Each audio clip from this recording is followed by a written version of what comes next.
شروع اللہ کا نام لے کر جو بڑا مہربان نہایت رحم والا ہے۔ یاسین، حکمت بھرے قرآن کی قسم، تم یقیناً پیغمبروں میں سے ہو، بالکل سیدھے راستے پر۔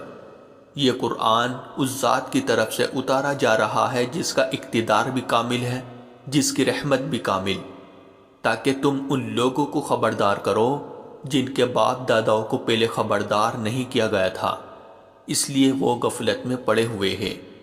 حقیقت یہ ہے کہ ان میں سے اکثر لوگوں کے بارے میں بات پوری ہو چکی ہے، اس لیے وہ ایمان نہیں لاتے۔ ہم نے ان کے گلوں میں توق ڈال رکھے ہیں جو ٹھوڑیوں تک پہنچے ہوئے ہیں، اور اس وجہ سے ان کے سر اوپر کو اٹھے رہ گئے ہیں، اور ہم نے ایک آڑ ان کے آگے کھڑی کر دی ہے اور ایک آڑ ان کے پیچھے کھڑی کر دی ہے، اور اس طرح انہیں ہر طرف سے ڈھانک لیا ہے، جس کے نتیجے میں انہیں کچھ سجائی نہیں دیتا۔ اور ان کے لیے دونوں باتیں برابر ہیں، چاہے تم انہیں خبردار کرو یا خبردار نہ کرو، وہ ایمان نہیں لائے گے۔ تم تو صرف ایسے شخص کو خبردار کر سکتے ہو جو نصیحت پر چلے اور خدا رحمان کو دیکھے بغیر اس سے ڈرے۔ چنانچہ ایسے شخص کو تم مغفرت اور باعزت اجر کی خوشخبری سنا دو۔ یقیناً ہم ہی مردوں کو زندہ کریں گے، اور جو کچھ عمل انہوں نے آگے بھیجے ہیں ہم ان کو بھی لکھتے جاتے ہیں، اور ان کے کاموں کے جو اثرات ہیں ان کو بھی، اور ہم نے ایک واضح کتاب میں ہر چیز کا پورا احاطہ کر رکھا ہے۔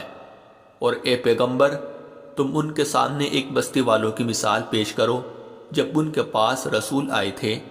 جب ہم نے ان کے پاس شروع میں 2 رسول بھیجے تو انہوں نے دونوں کو جھٹلا دیا، پھر ہم نے ایک تیسرے کے ذریعے ان کی تائید کی، اور ان سب نے کہا کہ یقیناً جانو ہمیں تمہارے پاس رسول بنا کر بھیجا گیا ہے۔ انہوں نے کہا تمہاری حقیقت اس کے سوا کچھ بھی نہیں ہے کہ تم ہم جیسے ہی آدمی ہو، اور خدا رحمان نے کوئی چیز نازل نہیں کی ہے، اور تم سراسر جھوٹ بول رہے ہو۔ ان رسولوں نے کہا ہمارا پروردگار خوب جانتا ہے کہ ہمیں واقعی تمہارے پاس رسول بنا کر بھیجا گیا ہے، اور ہماری ذمہ داری اس سے زیادہ نہیں ہے کہ صاف صاف پیغام پہنچا دے۔ بستی والوں نے کہا ہم نے تو تمہارے اندر نحوست محسوس کی ہے، یقین جانو اگر تم باز نہ آئے تو ہم تم پر پتھر برسائیں گے، اور ہمارے ہاتھوں تمہیں بڑی دردناک سزا ملے گی۔ رسولوں نے کہا تمہاری نحوست خود تمہارے ساتھ لگی ہوئی ہے، کیا یہ باتیں اس لیے کر رہے ہو کہ تمہیں نصیحت کی بات پہنچائی گئی ہے؟ اصل بات یہ ہے کہ تم خود حد سے گزرے ہوئے لوگ ہو۔ اور شہر کے پرلے علاقے سے ایک شخص دوڑتا ہوا آیا، اس نے کہا اے میری قوم کے لوگوں، ان رسولوں کا کہنا مان لو، ان لوگوں کا کہنا مان لو جو تم سے کوئی اجرت نہیں مانگ رہے، اور وہ صحیح راستے پر ہے۔ اور بھلا میں اس ذات کی عبادت کیوں نہ کروں جس نے مجھے پیدا کیا ہے، اور اسی کی طرف تم سب کو واپس بھیج۔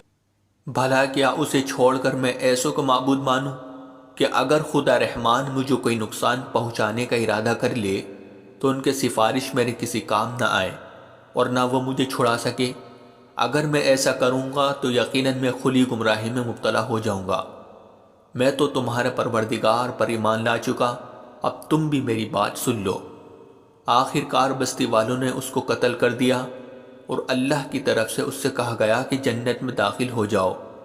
اس نے جنت کی نعمتیں دیکھ کر کہا کہ کاش میری قوم کو معلوم ہو جائے کہ اللہ نے کس طرح میری بخشش کی ہے اور مجھے باعزت لوگوں میں شامل کیا ہے۔ اور اس شخص کے بعد ہم نے اس کی قوم پر آسمان سے کوئی لشکر نہیں اتارا، اور نہ ہمیں اتارنے کی ضرورت تھی۔ وہ تو بس ایک ہی چنگھاڑ تھی جس سے وہ ایک دم بجھ کر رہ گئے۔ افسوس ہے ایسے بندوں کے حال پر، ان کے پاس کوئی رسول ایسا نہیں آیا جس کا وہ مذاق نہ اڑاتے رہے ہو۔ کیا انہوں نے نہیں دیکھا کہ ان سے پہلے ہم کتنی قوموں کو اس طرح ہلاک کر چکے ہیں کہ وہ ان کے پاس لوٹ کر نہیں آتے، اور یہ جتنے لوگ ہیں ان سبھی کو اکٹھا کر کے ہمارے سامنے حاضر کیا جائے گا۔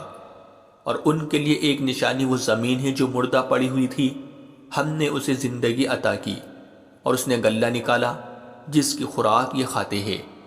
اور ہم نے اس زمین میں کھجوروں اور انگوروں کے باغ پیدا کیے، اور ایسا انتظام کیا کہ اس میں سے پانی کے چشمے پھوٹ نکلے تاکہ یہ اس کی پیداوار میں سے کھائے۔ حالانکہ اس کو ان کے ہاتھوں نے نہیں بنایا تھا، کیا پھر بھی یہ شکر نہیں کرے گے؟ پاک ہے وہ ذات جس نے ہر چیز کے جوڑے جوڑے پیدا کیے ہیں، اس پیداوار کے بھی جو زمین اگاتی ہے اور خود انسانوں کے بھی، اور ان چیزوں کے بھی جنہیں یہ لوگ ابھی جانتے تک نہیں ہیں۔ اور ان کے لیے ایک اور نشانی رات ہے، ہم اس پر سے دن کا چھلکا اتار لیتے ہیں تو وہ یکایک اندھیرے میں رہ جاتے ہیں، اور سورج اپنے ٹھکانے کی طرف چلا جا رہا ہے۔ یہ سب اس ذات کا مقرر کیا ہوا نظام ہے جس کا اقتدار بھی کامل ہے، جس کا علم بھی کامل۔ اور چاند ہے کہ ہم نے اس کی منزل ناپ تول کر مقرر کر دی ہے، یہاں تک کہ وہ جب ان منزلوں کے دورے سے لوٹ کر آتا ہے تو کھجور کی پرانی ٹہنی کی طرح پتلا ہو کر رہ جاتا ہے۔ نہ تو سورج کی یہ مجال ہے کہ وہ چاند کو جا پکڑے، اور نہ رات دن سے آگے نکل سکتی ہے، اور یہ سب اپنے اپنے مدار میں تیر رہے ہیں۔ اور ان کے لیے ایک اور نشانی یہ ہے کہ ہم نے ان کی اولاد کو بھری ہوئی کشتی میں سوار کیا، اور ہم نے ان کے لیے اسی جیسی اور چیزیں بھی پیدا کی جن پر یہ سواری کرتے ہیں، اور اگر ہم چاہیں تو انہیں غرق کر ڈالیں، جس کے بعد نہ تو کوئی ان کی فریاد کو پہنچے اور نہ ان کی جان بچائی جا سکے۔ لیکن یہ سب ہماری طرف سے ایک رحمت ہے اور ایک معین وقت تک زندگی کا مزہ اٹھانے کا موقع ہے جو انہیں دیا جا رہا ہے۔ اور جب ان سے کہا جاتا ہے کہ بچو اس عذاب سے جو تمہارے سامنے ہیں اور جو تمہارے مرنے کے بعد آئے گا تاکہ تم پر رحم کیا جائے، تو وہ ذرا کان نہیں دھرتے، اور ان کے پروردگار کی نشانیوں میں سے کوئی نشانی ایسی نہیں آتی جس سے وہ منہ نہ موڑ لیتے ہو۔ اور جب ان سے کہا جاتا ہے کہ اللہ نے تمہیں جو رزق دیا ہے اس میں سے غریبوں پر بھی خرچ کرو، تو یہ کافی لوگ مسلمانوں سے کہتے ہیں کہ کیا ہم ان لوگوں کو کھانا کھلائے جنہیں اگر اللہ چاہتا تو خود کھلا دیتا۔ مسلمانوں، تمہاری حقیقت اس کے سوا کچھ بھی نہیں کہ تم کھلی گمراہی میں پڑے ہوئے ہو۔ اور کہتے ہیں کہ یہ قیامت کا وعدہ کب پورا ہوگا؟ مسلمانوں بتاؤ اگر تم سچے ہو۔ دراصل یہ لوگ بس ایک چنگھاڑ کا انتظار کر رہے ہیں جو ان کی اجت بازی کے عین درمیان انہیں آ پکڑے گی۔ پھر نہ یہ کوئی وصیت کر سکے گی اور نہ اپنے گھر والوں کے پاس لوٹ کر جا سکے گی۔ اور سور پھونکا جائے گا تو یکایک یہ اپنی قبروں سے نکل کر اپنے پروردگار کی طرف تیزی سے روانہ ہو جائے گے۔ کہے گے کہ ہے ہماری کمبختی، ہمیں کس نے ہمارے مرکز سے اٹھا کھڑا کیا ہے؟ جواب ملے گا کہ یہ وہی چیز ہے جس کا خدا رحمان نے وعدہ کیا تھا اور پیغمبروں نے سچی بات کہی تھی، اور کچھ نہیں، بس ایک زور کی آواز ہوگی جس کے بعد یہ سب کے سب ہمارے سامنے حاضر کر دیے جائیں گے۔ چنانچہ اس دن کسی شخص پر کوئی ظلم نہیں ہوگا اور تمہیں کسی اور چیز کا نہیں، بلکہ انہی کاموں کا بدلہ ملے گا جو تم کیا کرتے تھے۔ جنت والے لوگ اس دن یقیناً اپنے مشغلے میں مگن ہوگے، اور وہ ان کی بیویاں گھنے سایوں میں آرام دانشتوں پر ٹیک لگائے ہوئے ہوگے۔ وہاں ان کے لیے میوے ہوگے اور انہیں ہر وہ چیز ملے گی جو وہ منگوائے گے۔ رحمت والے پروردگار کی طرف سے انہیں سلام کہا جائے گا، اور کافروں سے کہا جائے گا کہ اے مجرموں، آج تم مومنوں سے الگ ہو جاؤ۔ اے آدم کے بیٹو، کیا میں نے تمہیں تاکید نہیں کر دی تھی کہ تم شیطان کی عبادت نہ کرنا؟ وہ تمہارا کھلا دشمن ہے، اور یہ کہ تم میری عبادت کرنا، یہی سیدھا راستہ ہے۔ اور حقیقت یہ ہے کہ شیطان نے تم میں سے ایک بڑی خلقت کو گمراہ کر ڈالا، تو کیا تم سمجھتے نہیں تھے؟ یہ ہے وہ جہنم جس سے تمہیں ڈرایا جاتا تھا، آج اس میں داخل ہو جاؤ کیونکہ تم کفر کیا کرتے تھے۔ آج کے دن ہم ان کے منہ پر مہر لگا دیں گے، اور ان کے ہاتھ ہم سے بات کریں گے، اور ان کے پاؤں گواہی دیں گے کہ وہ کیا کمائی کیا کرتے تھے۔ اور اگر ہم چاہیں تو یہیں دنیا میں ان کی آنکھیں مل یا میٹ کر دے، پھر یہ راستے کی تلاش میں بھاگے پھرے، لیکن انہیں کہاں کچھ سجائی دے گا۔ اور اگر ہم چاہیں تو ان کی اپنی جگہ پر بیٹھے بیٹھے ان کی صورتیں اس طرح مسخ کر دے کہ یہ نہ آگے بڑھ سکے۔ اور ہم جس شخص کو لمبی عمر دیتے ہیں اسے تخلیقی اعتبار سے الٹ ہی دیتے ہیں، کیا پھر بھی انہیں عقل نہیں آتی؟ اور ہم نے اپنے ان پیغمبروں کو نہ شاعری سکھائی ہے اور نہ وہ ان کے شایان شان ہیں۔ یہ تو بس ایک نصیحت کی بات ہے، اور ایسا قرآن جو حقیقت کو کھول کھول کر بیان کرتا ہے تاکہ ہر اس شخص کو خبردار کرے جو زندہ ہو، اور تاکہ کفر کرنے والوں پر حجت پوری ہو جائے۔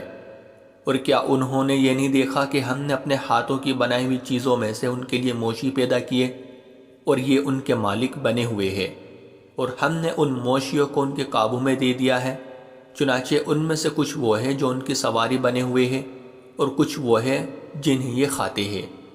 نیز ان کو ان موشیوں سے اور بھی فائدہ حاصل ہوتے ہیں اور پینے کی چیزیں ملتی ہیں، کیا پھر بھی یہ شکر نہیں بجا لائے گے؟ اور انہوں نے اللہ کو چھوڑ کر اس امید پر دوسرے خدا بنا رکھے ہیں کہ انہیں ان سے مدد ملے، حالانکہ ان میں یہ طاقت ہی نہیں ہے کہ ان کی مدد کر سکے، بلکہ وہ ان کے لیے ایک ایسا مخالف لشکر بنے گے جسے قیامت میں ان کے سامنے حاضر کر لیا جائے گا۔ غرض اے پیغمبر ان کی باتیں تمہیں رنجیدہ نہ کرے، یقین جانو ہمیں سب معلوم ہے کہ کیا کچھ چھپاتے اور کیا کچھ ظاہر کرتے ہیں۔ اور کیا انسان نے یہ نہیں دیکھا کہ ہم نے اسے نطفے سے پیدا کیا تھا، پھر اچانک وہ خلم کھلا جھگڑا کرنے والا بن گیا۔ ہمارے بارے میں تو وہ باتیں بناتا ہے اور خود اپنی پیدائش کو بھلا بیٹھا ہے، کہتا ہے کہ ان ہڈیوں کو کون زندگی دے گا جبکہ وہ گل چکی ہوگی۔ کہہ دو کہ ان کو وہی زندگی دے گا جس نے انہیں پہلی بار پیدا کیا تھا، اور وہ پیدا کرنے کا ہر کام جانتا ہے۔ وہی ہے جس نے تمہارے لیے سرسبز درخت سے آگ پیدا کر دی ہے، پھر تم ذرا سی دیر میں اس سے سلگانے کا کام لیتے ہو۔ بھلا جس ذات نے آسمانوں اور زمین کو پیدا کیا ہے، کیا وہ اس بات پر قادر نہیں ہے کہ ان جیسوں کو دوبارہ پیدا کر سکے؟ کیوں نہیں، جبکہ وہ سب کچھ پیدا کرنے کی پوری مہارت رکھتا ہے۔ اس کا معاملہ تو یہ ہے کہ جب وہ کسی چیز کا ارادہ کر لے تو صرف اتنا کہتا ہے کہ ہو جا، بس وہ ہو جاتی ہے۔ غرض پاک ہے وہ ذات جس کے ہاتھ میں ہر چیز کی حکومت ہے، اور اسی کی طرف تم سب کو آخر کار لے جایا جائے گا۔